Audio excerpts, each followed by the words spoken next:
കൂടുതൽ വാർത്തകളും വീഡിയോകളും കാണാൻ ഈ ചാനൽ സബ്സ്ക്രൈബ് ചെയ്യുക. കൂടെ ബെൽ ബട്ടൺ അമർത്തുക. ഏഷ്യ ലൈവ് ടിവിയിലെ ഫെങ്ഷി പ്രോഗ്രാമിലേക്ക് ഏവർക്കും സ്വാഗതം. ഇന്ന് ഞാൻ ഇവിടെ ഒരു വീടിൻ്റെ പ്ലാൻ വരച്ചിട്ടുണ്ട്. അപ്പോൾ ഈ പ്ലാൻ അനുസരിച്ചിട്ട് ഈ പ്ലാനിൽ നമുക്ക് എന്തൊക്കെ ബുദ്ധിമുട്ടുകളുണ്ട് അല്ലെങ്കിൽ എന്തൊക്കെ കാര്യങ്ങൾ ശരിയായിട്ടുണ്ട് എന്നുള്ളതാണ് ഇന്ന് ഞാൻ നിങ്ങളുമായിട്ട് ചർച്ച ചെയ്യുന്നത്. അപ്പം ഇത് കിഴക്കോട്ട് ദർശനമുള്ള ഒരു വീടാണ്.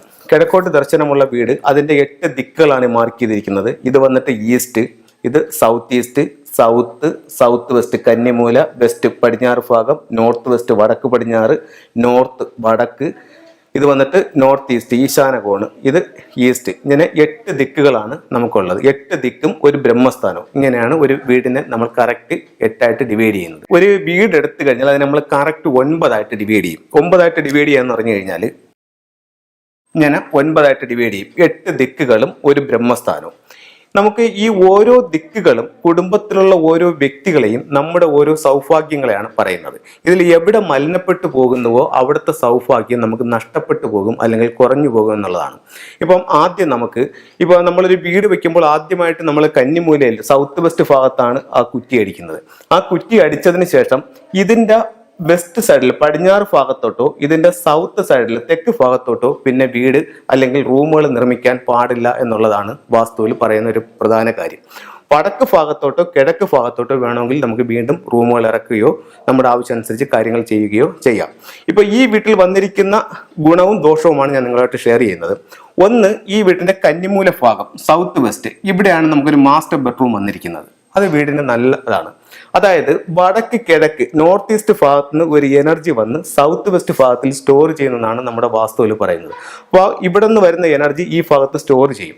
സ്റ്റോർ ചെയ്യുമ്പോഴത്തേക്ക് അവിടെ ഗൃഹനാഥനും ഗൃഹനാഥയും, അതായത് കുടുംബത്തിലെ അവർക്ക് ഏറ്റവും അനുയോജ്യമായിട്ടുള്ള റൂമാണ് ഈ സൗത്ത് വെസ്റ്റിലെ ബെഡ്റൂം.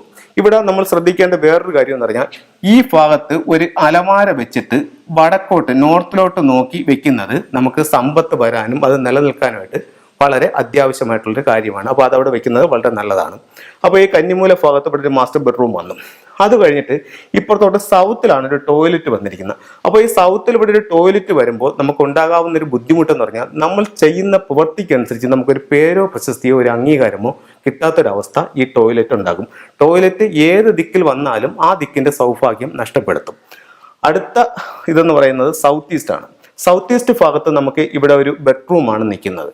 അപ്പോൾ സൗത്ത് ഈസ്റ്റ് ഭാഗത്ത് ഇവിടെ ബെഡ്റൂം നിൽക്കുന്നു. അതുകൊണ്ട് മറ്റേ വാസ്തുപരമായിട്ട് മറ്റേ ദോഷങ്ങളൊന്നുമില്ല. അതായത് നമ്മുടെ ഭാരതീയ വാസ്തുപ്രകാരം സൗത്ത് ഈസ്റ്റ് എന്ന് പറയുന്ന അഗ്നികോണാണ്. അത് അടുക്കളയ്ക്ക് പറ്റിയ 1ാമത്തെ സ്ഥാനമാണ്. അത് കഴിഞ്ഞിട്ട് വന്നാക്കുന്നത് പടിഞ്ഞാറ് ഭാഗമാണ്. പടിഞ്ഞാറ് ഭാഗത്തും ഇവിടെ ഒരു ബെഡ്റൂം നിൽക്കുന്നു. ഓക്കെ. അടുത്തത് നോർത്ത് വെസ്റ്റ് വടക്ക് പടിഞ്ഞാറ് ഭാഗത്താണ് ഇവിടെ കിച്ചൺ നിൽക്കുന്നത്. വടക്ക് പടിഞ്ഞാറ് ഭാഗത്ത് കിച്ചൺ നിൽക്കുമ്പോൾ ഫംഗ്ഷൻ പ്രകാരം നമുക്ക് ഗൃഹനാഥന് ഒരു ഉയർച്ച ഉണ്ടാവുന്നില്ല. അപ്പോൾ ഞാൻ ഈ പറയുന്ന കാര്യങ്ങൾ നിങ്ങൾ അപ്പാടെ വിശ്വസിക്കേണ്ട കാര്യമില്ല.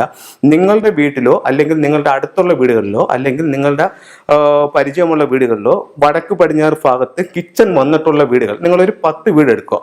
ഈ 10 വീട് നിങ്ങളൊന്ന് മനസ്സിലാക്കി നോക്കുക. അപ്പോൾ ഗൃഹനാഥന് ഉയർച്ചയില്ലാത്ത വീടായിരിക്കും ഇതിൽ 8 വീടെങ്കിലും. കാരണം ഇങ്ങനൊരു ദോഷം ഇവിടെ ഫംഗ്ഷനിൽ ഇത് പറയുന്നുണ്ട്. മനസ്സിലായില്ലേ?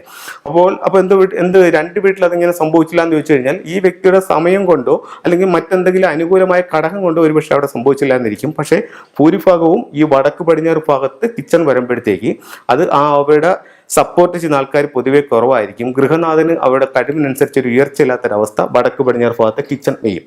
അപ്പോൾ ഫംഗ്ഷൻ പ്രകാരം ഇവിടെ കിച്ചൺ നല്ലതല്ല. അതേസമയം ഭാരതീയ വാസ്തുവിൽ കിച്ചന്റെ 3ാമത്തെ സ്ഥാനം വടക്ക് പടിഞ്ഞാറ് ഭാഗത്ത് കൊടുക്കുന്നുമുണ്ട്. അടുത്തത് വടക്ക് വശമാണ്. വടക്ക് ഭാഗത്ത് എന്താ നിൽക്കുന്നതെന്ന് വെച്ച് കഴിഞ്ഞാൽ വടക്ക് ഭാഗത്ത് ഇവിടെ ഒരു കിച്ചണും ഒരു വർക്ക് ഏരിയയാണ് നിൽക്കുന്നത്. ഇത് ഈ വീട്ടിൽ തൊഴിൽ സംബന്ധമായിട്ടുള്ള തടസ്സങ്ങൾ ഈ വീട്ടിൽ സൃഷ്ടിക്കും. അടുത്തത് വടക്ക് കിഴക്ക് ഭാഗം നോർത്ത് ഈസ്റ്റ് ഭാഗം. നമ്മളൊരു വീട് വെക്കുമ്പോൾ ഒന്നുകിൽ അത് സ്ക്വയറോ റെക്ടാങ്കിളോ ആയിരിക്കണമെന്നാണ് വാസ്തുവിൽ പറയുന്നത്. അപ്പോൾ വടക്ക് കിഴക്ക് ഭാഗം ഇവിടെ നിങ്ങൾ ശ്രദ്ധിച്ചാൽ മനസ്സിലാവും ഈ ഒരു ഭാഗം ഈ വീട്ടിൽ നഷ്ടപ്പെട്ടു പോയിട്ടുണ്ട്. ഈ ഒരു ഭാഗം ഈ വീട്ടിൽ നഷ്ടപ്പെട്ടു പോയിട്ട് ഈ വീടിന് വടക്ക് കിഴക്കില്ല. അപ്പോൾ ഇവിടെ വടക്ക് കിഴക്കില്ലാതെ വരുമ്പോൾ ഇവിടെ കുട്ടികൾക്ക് വിദ്യാഭ്യാസപരമായിട്ടൊരു ഉയർച്ച ഉണ്ടാവില്ല. നമ്മൾ ഉദ്ദേശിക്കുന്ന ലെവലിലോട്ട് പഠിച്ച് കംപ്ലീറ്റ് ചെയ്യാനായിട്ട് കുട്ടികൾക്ക് ഒരു ബുദ്ധിമുട്ടുണ്ടാവും. അത് നിങ്ങൾ ഈ കാര്യങ്ങളെല്ലാം ശ്രദ്ധിച്ച് നോക്കൂ. നിങ്ങൾക്ക് സ്വയം മനസ്സിലാക്കാൻ പറ്റുന്ന കാര്യങ്ങളാണ്. അതിനപ്പുറം ഇതിനകത്ത് പറഞ്ഞേക്കുന്ന വേറെ വാസ്തുപരമായിട്ടുള്ള ഒരു പ്രധാന വിഷയം എന്ന് പറഞ്ഞു കഴിഞ്ഞാൽ ഈ എല്ലാ വീട്ടിലും ഒരു വാസ്തുപുരുഷൻ ഉണ്ടെന്നുള്ളതാണ് സങ്കല്പം. അതിൽ നോർത്ത് ഈസ്റ്റ് ഭാഗത്താണ് വാസ്തുപുരുഷന്റെ മുഖം വരുന്നത്. അപ്പോൾ ഈ മുഖം വരുന്ന ഭാഗം എന്ന് പറയുന്നത് നോർത്ത് ഈസ്റ്റ് ഭാഗം, ഈ തല വരുന്ന ഭാഗം വീട്ടിൽ ഇല്ല. അപ്പം വാസ്തുപുരുഷന്റെ ശിരസ് ഛേദിച്ച വീടാണത്. അപ്പോൾ ഈ വീട്ടിൽ നിന്ന് ശിരസ് ഇല്ലെന്നുണ്ടെങ്കിൽ നമുക്ക് എന്തൊക്കെ ബുദ്ധിമുട്ടുണ്ടാവും എന്നുള്ളത് നമുക്ക് പറയേണ്ട കാര്യമില്ലല്ലോ. അപ്പോൾ അതുപോലെ വടക്ക് കിഴക്ക് ഭാഗം നഷ്ടപ്പെട്ടു പോയ ഒരു വീട്ടിനെ സംബന്ധിച്ച് പല ദുഃഖങ്ങളും ദുരിതങ്ങളും ആ വീട്ടിൽ വരാനുള്ള സാധ്യത വളരെ കൂടുതലാണ്. അപ്പം ഇത് വടക്ക് കിഴക്ക് ഭാഗത്തൊരു പ്രധാന മിസ്റ്റേക്കായിട്ട് ഇത് നിൽക്കുന്നുണ്ട്. അത് കഴിഞ്ഞിട്ട് അടുത്ത 45 ഡിഗ്രി എന്ന് പറയുന്നത് കിഴക്ക് ഭാഗമാണ്. കിഴക്ക് ഭാഗത്താണ് ഇവിടെ വീടിൻ്റെ പ്രധാന വാതിൽ നിൽക്കുന്നത്. അത് ഓക്കെയാണ്. അപ്പോൾ ഇത്രയും കാര്യങ്ങളാണ് ഇതിൽ നല്ലതും മോശവുമായിട്ട് വന്നിരിക്കുന്നത്. അപ്പം ഇത്തരത്തിൽ നിങ്ങളുടെ വീടിൻ്റെ പ്ലാൻ എടുക്കുക. നിങ്ങളുടെ വീടിൻ്റെ പ്ലാൻ എടുത്തിട്ട് ഇത് നിങ്ങൾ ഒന്ന് മനസ്സിലാക്കി നോക്കുക. അപ്പോൾ ഇത്തരത്തിൽ നിങ്ങൾക്ക് എന്തെങ്കിലും ബുദ്ധിമുട്ടുകൾ ഉണ്ടെന്നുണ്ടെങ്കിൽ നിങ്ങൾക്ക് എന്നെ വിളിക്കാവുന്നതാണ്. അപ്പോൾ ഞാൻ ഒന്നുകിൽ നേരിട്ട് വന്ന് അവിടെ നിങ്ങളുടെ വീട് സന്ദർശിച്ചതിന് ശേഷം ഇതിന് കുറച്ചും കൂടെ അഡ്വാൻസ് ആയിട്ടൊരു തിയറി ഉണ്ട്. അഡ്വാൻസ് ആയിട്ട് ഇപ്പം നമ്മൾ ഇങ്ങനെ ഒരു വീട് വെച്ചു. ഇപ്പം ഇത് നമുക്ക് ഒരു വാടക വീട്ടിലാണ് നമ്മളിത് നമ്മൾ താമസിക്കുന്നതെന്ന് വെച്ചു. ഈ വീട് നമുക്ക് പൊളിക്കാനോ എടുക്കാനോ ഒന്നും പറ്റില്ല. അവിടെ ആണെങ്കിൽ പോലും ഈ ഫുങ്ഷോ പ്രകാരം നമുക്കിതിനെ കറക്റ്റ് ചെയ്യാനായിട്ട് സാധിക്കുമെന്ന് വെച്ചാൽ ഈ വീടിൻ്റെ ഫേസിംഗ് ഡിഗ്രി എത്രയാണെന്നുള്ളത് എടുത്തുകൊണ്ട് വീടിനെ കറക്റ്റായിട്ട് ഓരോ ദിക്കിലും വരുന്ന നക്ഷത്രങ്ങളും മറ്റുള്ള കാര്യങ്ങളും നോക്കി ചില ടൂൾസുകൾ വെച്ചുകൊണ്ട് നമുക്ക് ഈ വീടിൻ്റെ വാസ്തു പ്രശ്നം പരിഹരിക്കാനായിട്ട് സാധിക്കുന്നതാണ്. അതേസമയം നിങ്ങളൊരു പുതിയ വീട് വെക്കുകയാണെന്നുണ്ടെങ്കിൽ ഈ വീടിൻ്റെ എല്ലാ നിയമങ്ങളും ഉൾക്കൊള്ളിച്ചുകൊണ്ട് വീട് വെക്കുകയാണെന്നുണ്ടെങ്കിൽ ഏറ്റവും നല്ലതായിരിക്കും. വെച്ചുപോയ വീടുകൾക്ക് നിങ്ങൾക്ക് ഫുങ്ഷോ നിങ്ങളെ സപ്പോർട്ട് ചെയ്യുന്നതായിരിക്കും. അതനുസരിച്ച് നിങ്ങൾക്ക് അതിൻ്റെ ആവശ്യമായിട്ടുള്ള ക്രമീകരണങ്ങൾ ചെയ്യുകയാണെന്നുണ്ടെങ്കിൽ നിങ്ങളുടെ പ്രശ്നങ്ങളെ അതിജീവിക്കാനും നല്ലൊരു ജീവിതം മുന്നോട്ട് പോകാനായിട്ട് ഫുങ്ഷോ നിങ്ങളെ സഹായിക്കുന്നതാണ്. നിങ്ങൾക്ക് എല്ലാ ഐശ്വര്യങ്ങളും ഉണ്ടാവട്ടെ എന്ന് പ്രാർത്ഥിച്ചുകൊണ്ട് നിർത്തുന്നു. നന്ദി, നമസ്കാരം.